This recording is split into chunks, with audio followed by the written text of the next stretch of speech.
first of all, I want to offer my deepest and sincere condolences to the people in Valencia. I'm informed that the transport infrastructure has been heavily affected, and I want you to know that the Commission stands ready to support whenever it can. Honourable members, it is an immense privilege to present to you today my vision for sustainable transport and tourism that shape the lives of millions of Europeans and influence our continent's connectivity, economy and environment. As regional governor, former parliamentarian and committed European, I have the utmost respect for you, the elected representatives of the people of Europe. During my presidency at the European Committee of the Regions, I worked closely with members of the European Parliament, bringing the voices from the regions and cities of our Union to this very House. Now, I'm truly honoured to be entrusted with a portfolio of sustainable transport and tourism. This not only aligns with this committee's remit, but brings close together two sectors that can work in great synergy to overcome the similar challenges they face, from competitiveness to climate change, from the need of skilled workers to investments. Coming from Greece, I know these challenges well, and I know that both sectors can contribute to competitiveness and regional development.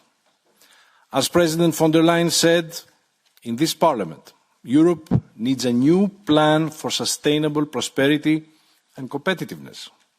Transport and tourism are basic pillars to achieve both. Transport is a sector that has a huge potential with 1.4 million companies driving our economy, both SMEs and global champions, and I want to work with you in order to deliver results, reducing bureaucratic burden, boosting investment and innovation, increasing sustainability and developing climate-friendly technologies. The European automotive sector is the best example, having huge strategic importance but facing major challenges today. It has a trade surplus of 100 billion euros and 14 million jobs. We need concrete, transformative actions that build on the future clean industrial deal. When developing the EU Industrial Action Plan for the automotive sector, I will address the needs of the entire value chain, pulling all the levels of automotive competitiveness, from securing critical supply chains to ensuring affordability, and from infrastructure for refueling and recharging to fully exploiting automation and data. My goals are clear: defend our industry and its workers, reduce dependencies, create a level playing field and fulfill our climate objectives. Not only for the automotive industry, but for all transport modes, especially maritime, where we must revive the historic European industry. Also, early in my mandate, I will present a strategy for European ports. In a volatile international environment, these gateways to international trade and prosperity must keep us connected to the world, but also economically independent and safe, while ensuring the transition towards a climate-friendly industry. Honourable members, competitiveness must build on sustainability. Transport is the only sector whose emissions continue to rise compared to 1990. To achieve climate neutrality by 2050, we need to implement the legislation that is already adopted, notably the Fit 55 package that you agreed on during the last legislature. You can count on me to support member states and companies in this crucial task of implementation. We also need to see where we can support the sector more in the transition on road, sea and air. Road transport is the largest contributor to pollution today. We must encourage greater use of zero-emissions cars, and cleaner heavy-duty vehicles. One element is to accelerate emission reduction from corporate fleets, helping our cities fight against air pollution, but also creating a second-hand market for consumers and making zero-emission cars more affordable. Furthermore, I will continue to promote sustainable urban mobility. Today, the average driver in Europe spends 38 hours per day stuck in city rush hour traffic, 30 hours per year. Clean public transport can help us reclaim this time while cutting emissions. And I will closely follow the application of the European Cycling Declaration for which this Parliament fought. And I congratulate you for that. That includes improving data, creating a network of national cycling points and supporting the cycling industry. We must also increase our efforts to shift freight transport to more sustainable modes, such as rail and inland waterways. Now, achieving zero emissions will be harder for aviation and maritime, and we know this. Here we need to support the production and the affordability of sustainable fuels and electrification, where possible. To support the decarbonization of the sector, I will come forward with a sustainable transport investment plan in 2025. And because climate change does not stop at our borders, I will work with ICAO and IMO to pursue an equally ambitious global agenda in coordination with the Member States. To be truly competitive, to seize the opportunities offered by digitalization, real-time data and artificial intelligence, and promote the green and digital transition, disruptive technologies are also key. Innovation has given us a proud history, and we must have a proud future. I want the European Union to be the place where new ideas are developed, tested, and rapidly brought to the market. This requires a supportive regulatory framework. We did this for drones and remote digital control towers for aviation. We must do it again for other cutting-edge technologies, such as driverless cars, urban air taxis, and Hyperloop. Honourable members, the Draghi and Letta reports point to transport as a catalyst for our economic and social life. A primary focus will be completing the 243,000 kilometres trans-European transport network, the TEN-T, by the agreed deadlines. Rail is central to the TEN-T and one of the greenest modes of transport available. Completing the railway network and connecting cities by high-speed rail is, for me, a top priority. Doing so will cut travel time, for example, from Hamburg to Copenhagen from 4 hours 20 minutes to 2 hours and a half. So next year, if confirmed as Commissioner, I will put forward a plan to connect EU capitals and large cities by high-speed rail. And I also want to improve rail connectivity overall, so that no region is left behind. Citizens and businesses, don't hesitate to switch to rail, including night trains, when the connections are affordable, convenient and reliable. Rail can also carry more freight, work better across borders, more in synergy with road transport. Transport does not only connect us inside the Union, but also beyond. Extending the TEN-T network will help us integrate future EU member states, Ukraine, Moldova, Western Balkans into the single market, helping to protect them and us from future shocks.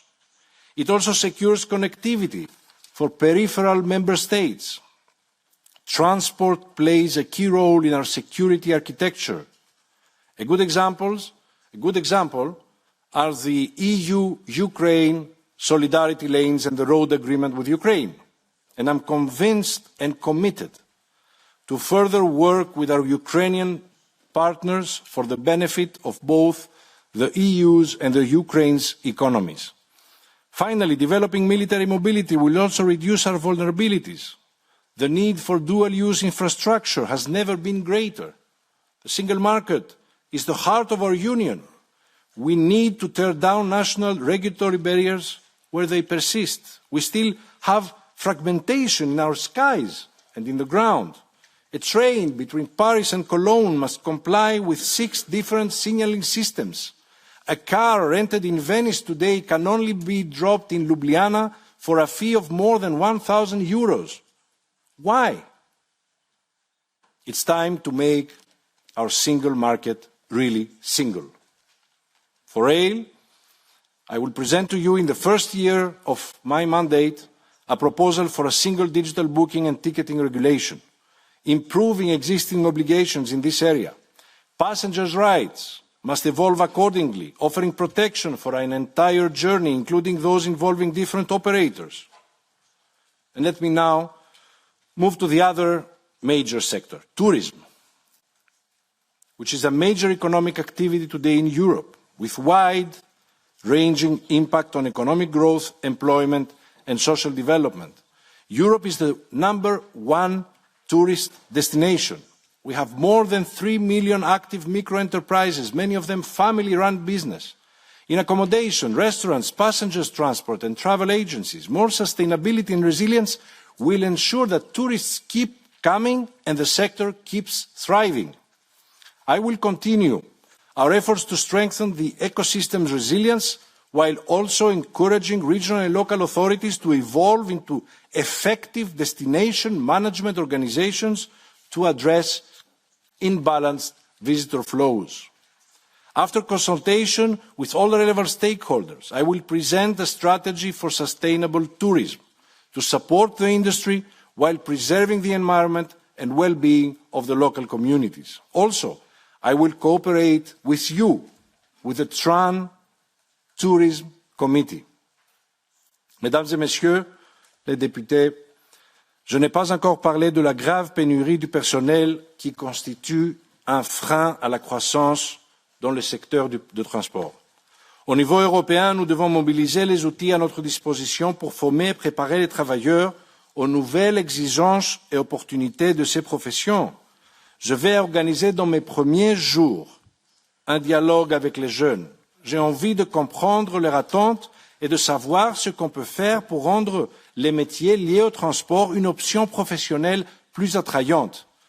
Nous pouvons déjà accomplir beaucoup, comme adopter la nouvelle législation pour le permis de conduire, soutenir la formation et la reconversion des travailleurs, continuer à soutenir la plateforme de l'Union européenne Women in Transport, pour encourager également les femmes et notamment les jeunes à intégrer dans ces secteurs. Et je tiens à être clair, il n'y a pas de place pour l'exploitation et des abus des travailleurs dans l'Union européenne. Je veillerai à ce que la législation européenne soit dûment respectée et appliquée de manière uniforme. And this brings me to another important issue, accessibility and affordability of transport. In 2022, EU households spent 12.5% of their budget on transport.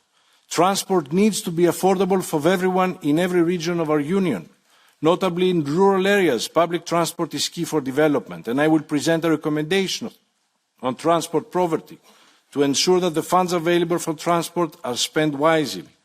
And I want to make sure that the Social Climate Fund addresses real needs so that nobody is left behind. Finally, the issue that comes and must come above all others is safety. In Greece, we have suffered an unbearable tragedy. The Tembi rail accident in February 23 should not have happened. Such an accident should never happen again anywhere in Europe. So safety will be my #1 priority. And I will be strict with all member states because we have common rules and tools to prevent such accidents today. But they are not always respected or deployed. And this is unacceptable. and I will work to change this with you by pursuing and supporting the Member States to implement all the safety measures, not only in rail, but also on our roads, where 20,000 people still lose their lives every year. Dear members of the European Parliament, I will not overpromise today. Credibility comes with actions, not words. But I can promise you one thing. I will do my best to meet your expectations, the expectations of the people of Europe. Thank you.